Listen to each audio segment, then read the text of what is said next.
Welcome to Best Practices in Marketing, the view from the top, peak performance in digital marketing. And now, here's Lori Stutsman, President of Extra Mile Marketing.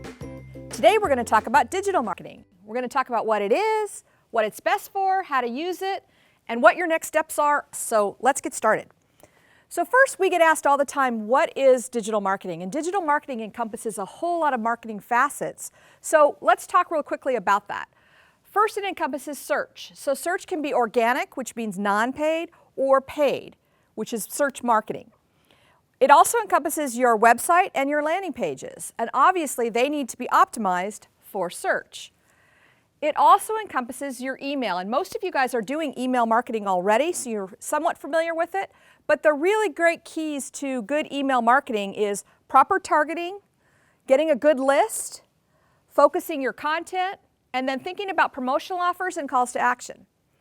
And finally, it also includes digital display advertising. So again, the keys to great display advertising are proper targeting and honing your message, but also thinking about your media buying and planning and where you're going to land. And what we found is that there's a wide range of results that you can get from email marketing. The more relevant your email, obviously, the better the results. So to make it more relevant, you really want to think about your specific target and then write content to a specific person. So think about things like what's their mindset about technology, or what company they might work for, what role might they play within the company. Think about what keeps them up at night from an IT perspective, and maybe what their goals are that they're trying to reach for the year.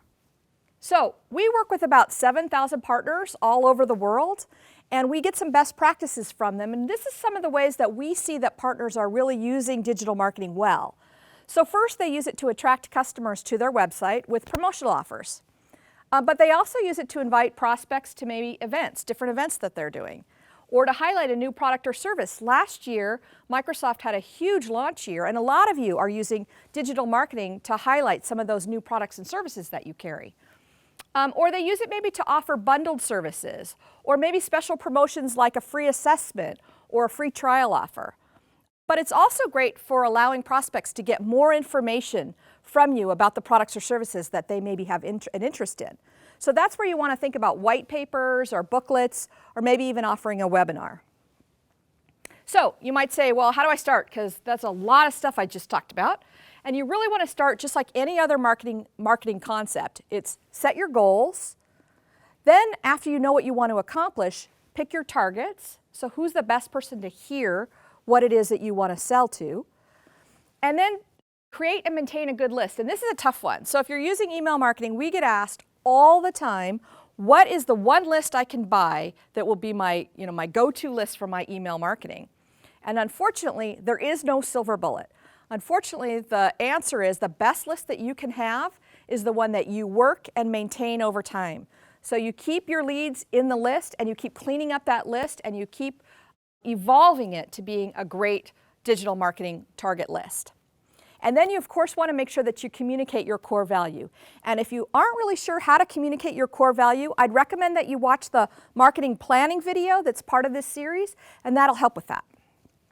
So good messaging, really the key to great digital marketing. And the key to great messaging is, what is your one takeaway, your one main takeaway?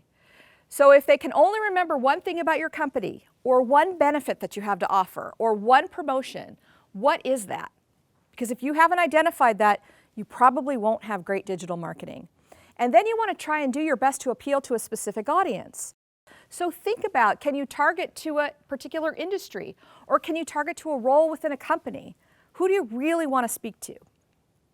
Next, you want to think about good design, and good design has to be very clean and very simple, because you only have a small amount of space when you're doing digital marketing.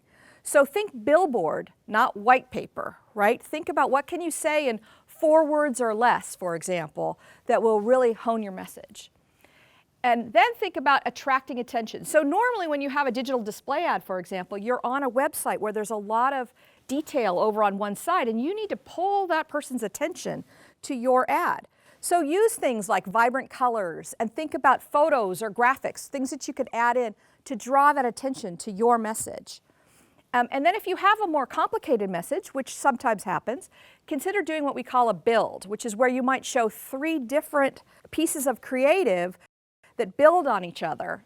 So it rolls your message out over maybe 3 to 5 different pieces of creative.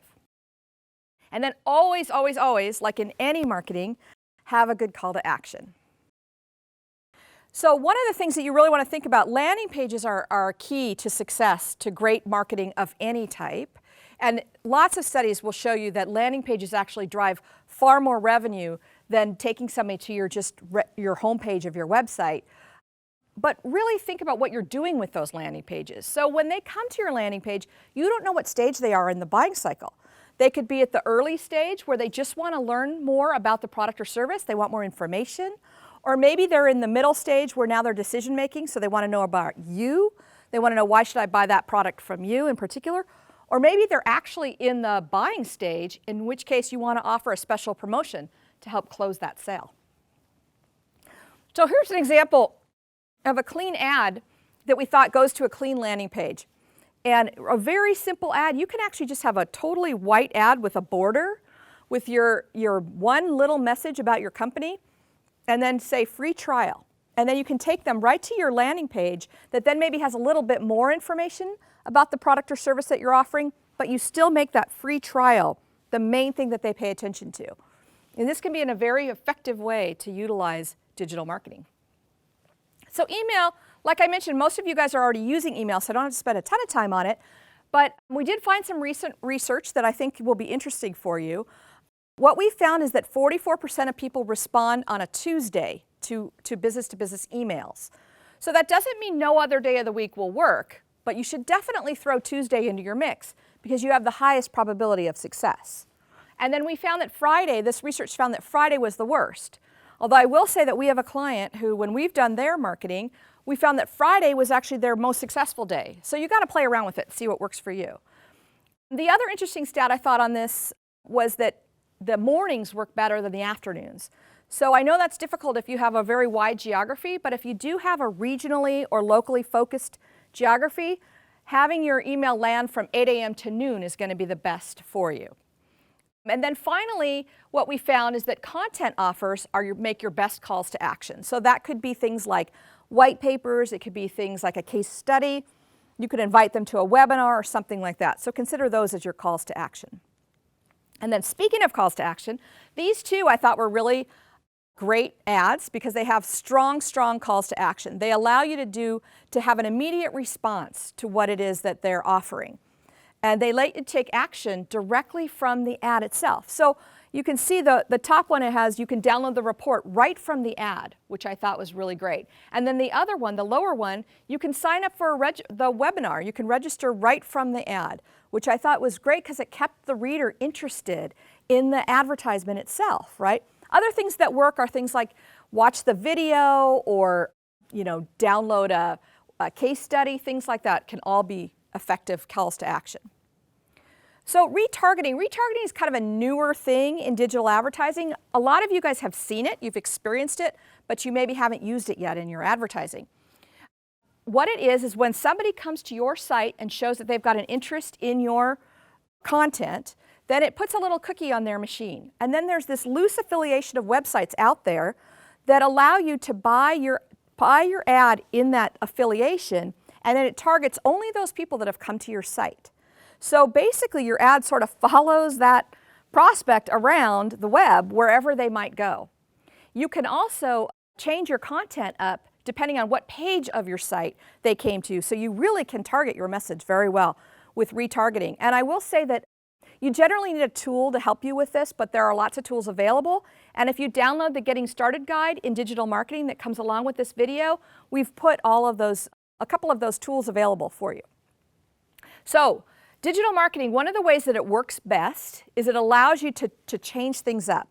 It's very easy to change creative in digital advertising, to change your copy, to change your tagline, to change your call to action. So you really want to be measuring on a regular basis and refining, right? So for search, you want to measure things like click-through rates and the number of click-throughs that you've had, and then conversion rates. So a conversion rate is they came to your site, but did they do something on your site?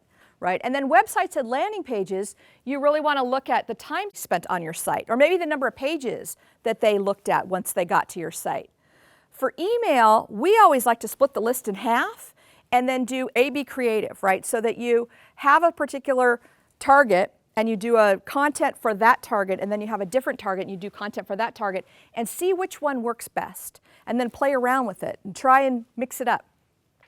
But again, you want to measure things like who took action and maybe who forwarded the email to somebody else, because that's a really strong indicator of great creative. And then digital display ads, again, A/B testing. So we like to do lots of different graphics that you can test. We like to do different taglines that you test. And we want to watch the click-through rates by the website so you can see which media works best for you. And then you also want to see who took action from that media, right? And then you want to mix all that up and keep refining to have a great digital marketing plan. So let's get started. So first I'd say I mentioned downloading the how-to guide for digital marketing. So go ahead and get that done. I'd also get together with your team and brainstorm a list of online activities that maybe could support what you're already planning to do this year. And then I would revisit your annual marketing plan and put in where digital marketing can really help with your goals for the year. So thanks so much for coming, and with that, happy marketing, and we hope to see you soon.